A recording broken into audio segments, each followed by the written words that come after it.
ஓ என்ன பண்ணிட்டு இருக்கா? என்ன கத்திரிக்காய் குழம்பு செய்ய போறேன். என்ன கத்திரிக்காய்? இங்க பாரு.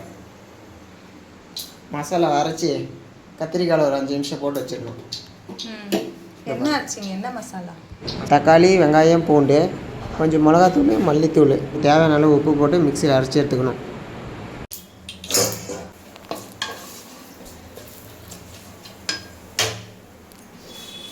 கருவேப்பிலை போட்டோமா, நெக்ஸ்ட்டு கத்திரிக்காய் போட போகிறோம். கத்திரிக்காய் பாரு சூப்பராக இருக்குது பார்க்கறதுக்கு. ஆமாம். இங்கே பாரு க்ளோஸ் போகும்.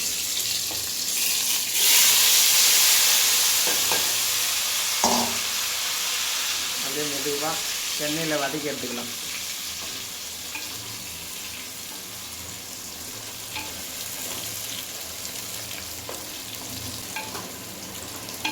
இது எங்கள் அம்மா செய்வாங்க சின்ன வயசில் இருக்கும்போது, நான் பார்த்துட்டே இருப்பேன்.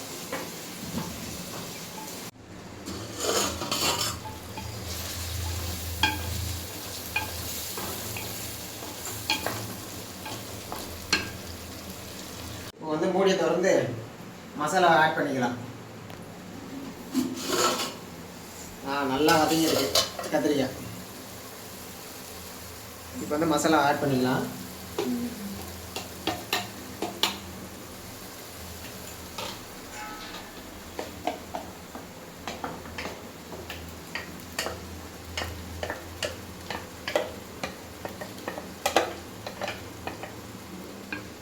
மசாலா ஆட் பண்ணிட்டு தேவையான அளவு தண்ணி அதிலே ஊற்றி, மிக்ஸி ஜார் இருக்குல்ல அதிலேயே தண்ணியை ஊற்றி குழம்புல ஊற்றிக்கலாம்.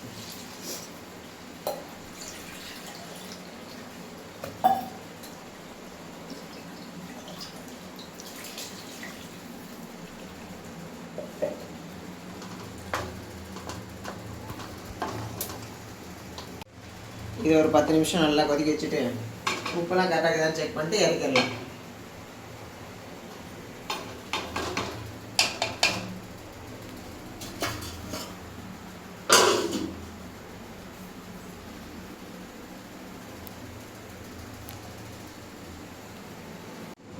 பத்து நிமிஷம் ஆச்சு. இப்போ குழம்பு எப்படி இருக்குன்னு பார்க்கலாம்.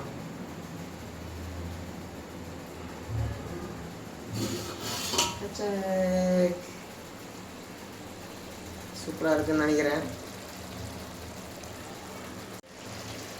நம்ம எண்ணெய் கத்திரிக்காய் குழம்புல நல்லா எண்ணெய் திரிஞ்சு வந்துடுச்சு. இப்போ கொஞ்சோண்டு கொத்தமல்லி தூவி இறக்கிடலாம்.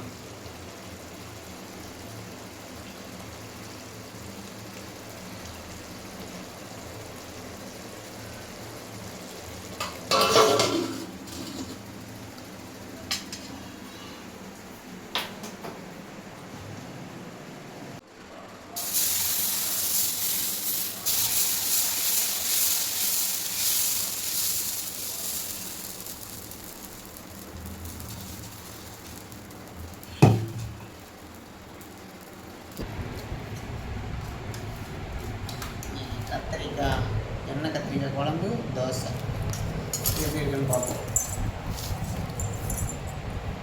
க்ளோஸ் ஆவாங்க.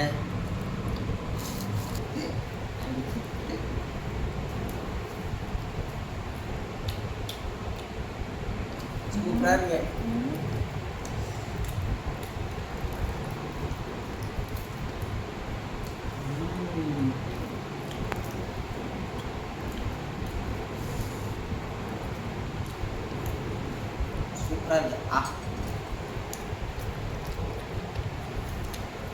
எப்படி இருக்கு? சூப்பராக இருக்கு. பாய்.